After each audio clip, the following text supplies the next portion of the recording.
আসসালামু আলাইকুম সবাইকে। আজকে আমরা কথা বলবো হচ্ছে অ্যান্টিবায়োটিক নিয়ে।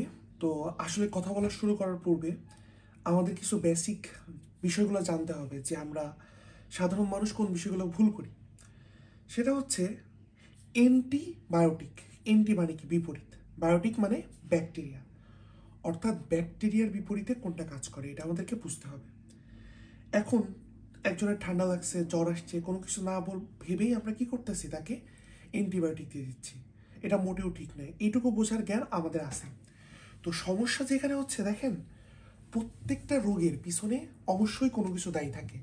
হয়তো ব্যাকটেরিয়া দায়ী থাকবে, হয়তো ভাইরাস দায়ী থাকবে, হয়তো ফাঙ্গাস দায়ী থাকবে, অথবা যে কোনো কিছু একটা দায়ী থাকতে পারে। তো আমাদেরকে আসলে এটা বুঝতে হবে যে আমার রোগের পিছনে কোনটা দায়ী আছে। এটার জন্য আমরা ওই যে অনেক ইনভেস্টিগেশন করতে দিই। তো একটা ডাক্তারের কাছে আপনি যখন যাবেন তখন দেখবেন উনি আপনাকে কি অনেকগুলো টেস্ট দিচ্ছে করতে। আমরা ভাবি যে না, ডাক্তার মনে হয় টাকা খাওয়ার জন্য দিচ্ছে। আসলে বিষয়টা মোটেও এমন না। আসলে আমরা বোঝার চেষ্টা করি যে আপনার সমস্যাটা কোথায়, তাই না? তো ঘটনা হলো, কিন্তু আপনার বাসার আশেপাশে ফার্মেসির দোকানদার থেকে শুরু করে ডিএমএফ, ম্যাটস, এরা যেটা করে, এরা হচ্ছে কোনো কিছু না ইনভেস্টিগেশন করে বা কোনো কিছু না বুঝেই অ্যান্টিবায়োটিক সাজেস্ট করে। এখানে দুই ধরনের লাভ আছে। ফার্মেসির দোকানদারের ওষুধ বিক্রি হচ্ছে, ওদেরও সেম অবস্থা যে একটা রোগী খুব দ্রুত ভালো হচ্ছে, এই চিন্তা করে তারা অ্যান্টিবায়োটিক দেয়।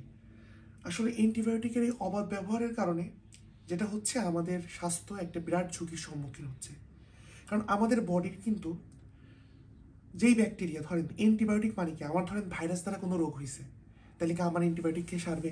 এই যেমন কোভিড-19 হয়েছিল, তখন কেউ অ্যান্টিবায়োটিক খেয়ে সারছে? সারে নাই। কারণ কি? আমাদের যে ভাইরাস যদি কোনো কিছুর জন্য দায়ী থাকে, সেক্ষেত্রে তো অ্যান্টিবায়োটিক কাজই করবে না। তাইলে কারোর ব্যাকটেরিয়াল ইনফেকশন হয়েছে, সেই ক্ষেত্রে অ্যান্টিবায়োটিক কাজ করবে।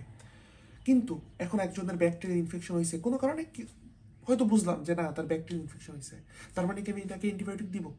অবশ্যই দিব। কিন্তু সেই ক্ষেত্রে কি অপটিমাম একটা ব্যাপার রাখতে হবে।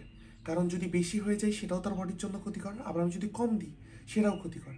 কারণ কি, আমরা যে ড্রাগগুলা খাই, অর্থাৎ ওষুধগুলা খাই, সেটা দুই ধরনের কাজ করে। অ্যান্টিবায়োটিকের ক্ষেত্রে বলতেছি, এই অ্যান্টিবায়োটিক হয়তো বা ব্যাকটেরিয়াকে মেরে ফেলবে, অথবা ব্যাকটেরিয়ার গ্রোথটাকে সাপ্রেস করে দিবে, অর্থাৎ আর গ্রোথ হবে না।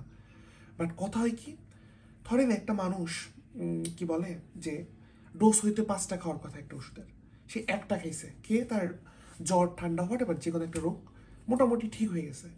তো আলটিমেটলি সে খাওয়া বন্ধ করে দিল। সমস্যাটা কি হলো দেখেন, ওই অ্যান্টিবায়োটিকটা ওই ব্যাকটেরিয়ার শরীরে যে ওর শরীর থেকে কি আর বের হচ্ছে না? কিন্তু এটা কিন্তু আপনাকে বুঝতে হবে। ইটস দি মেইন ফ্যাক্ট হ্যাঁ। এটা না বুঝলে না কিছুই বোঝা হবে না। আপনাকে এমনভাবে ওষুধ খেতে হবে যেটা একটা রেজিস্টার্ড চিকিৎসক যেটা আপনাকে সাজেস্ট করবে সেটা অনুযায়ী আপনাকে খেতে হবে। কারণ কি, একটা ব্যাকটেরিয়াকে আপনার বডি থেকে পুরোপুরি ইলিমিনেট করতে হবে, মানে পুরোপুরি বের করে দিতে হবে। না দিলেও তো আপনি ভালোভাবে বাঁচতে পারবেন না। পারবেন? পারবেন না। তার মানে কি, অ্যান্টিবায়োটিক খাওয়ার ক্ষেত্রে আপনাকে ডিসিশন নিতে হবে যে না, আমি এই ক্রাইটেরিয়ায় খাবো, আমি এইভাবে খাবো। আর কখনোই অবাধ ব্যবহার উচিত না। কারণ আপনি যদি অবাধ অ্যান্টিবায়োটিক খান, তাহলে আপনার বডি কিন্তু পরবর্তীতে আপনার বডিতে যে ব্যাকটেরিয়া আছে, সে কিন্তু ওই যে ওষুধটা আপনি খাচ্ছেন সেই ওষুধে কিন্তু সে মারা যাবে না। সুতরাং আপনার বডিতে কিন্তু আলটিমেটলি ব্যাকটেরিয়ার গ্রোথ চলতে থাকবে এবং কোনোভাবেই আপনি ব্যাকটেরিয়া থেকে মুক্ত হতে পারবেন না। এমন হতে পারে যে আপনি একটা সময় মৃত্যুর কোলে ঢলে পড়বেন। সো অবভিয়াসলি আপনাকে সবসময় সতর্ক থাকতে হবে বিষয়টা নিয়ে। আশা করা যায় আমি আপনাকে বোঝাতে পারছি আপনাদের।